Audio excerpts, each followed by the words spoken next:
We're going to do a walk through the garden real quick, and we'll take a look at what we've accomplished for the year.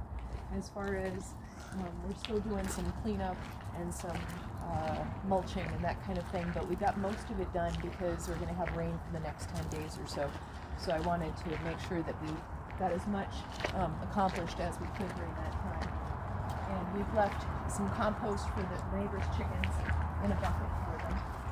And then everything else has been either planted or piled, although I'm not finished moving all the mulch around yet. But you can see that we did a very big tear out on this entire garden. The artichokes I've left, I'm just going to let them decompose in place. But this entire area with all this hay and mulch is all planted with garlic, fava beans, and potatoes. So I've mixed it around as much as possible. I did plant a few shrubs that we got that we're going to eventually take out to the land. But right here I have a rose of Sharon, which is a kind of hibiscus. And then I have a pine tree and some other stuff over there. But basically I just temporarily planted them in the tires so they would be life supported while we're gone. And they're going to get plenty of moisture on their own through the winter. And then mulch them so that they would stay warm enough. And we moved garlic, which was under these trees here. Bobcat actually dug out all of the garlic that was, it's elephant garlic actually, and it was all very densely, had been there for probably 20 years or something like that. So it was all little tiny bulbs, and we took them out and we spread them through the entire area. And potatoes, and I did just pull back, see here, here's a potato. So I basically just am going right over the top of what we already have mulched. This grass has been pulled up. It'll probably grow again, but not that big a deal. We took out all of our irrigation. This is just going to be the rain that we are in the Pacific Northwest, even though Eugene gets very dry in the summers. There's plenty of rain for those things in the winters, especially with the deep mulching, because that'll hold all the moisture down. So again, this entire field, potatoes, garlic, and a few plants that are wintering over, like the artichokes, that'll just mulch down. Here's another one of our shrubs that's going out to Dusty Flats land, and we're just keeping it moist and able to grow through the winter, kind of incubating it.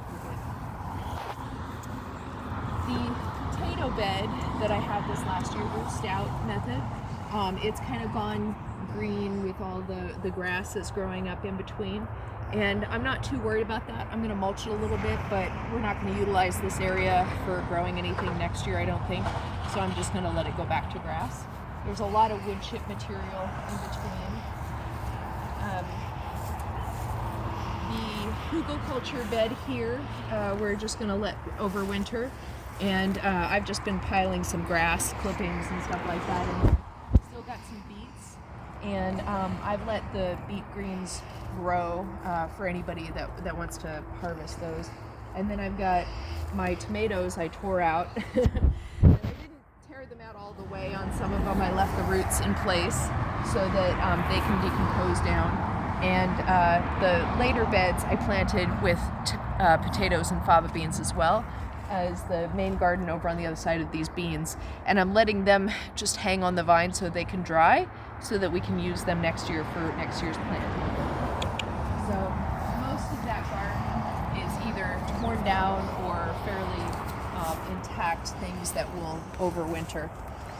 My little cactuses got covered in beans this year, but they're doing pretty well, and so I might try to find a place to move these if anybody wants to adopt these for the winter. It's a hanging basket with different kinds of cactuses, but you would have to have a good window with sun, and I'd be happy to gift that along to someone if they want to take that over with a prickly pear and an aloe and some hanging cactuses.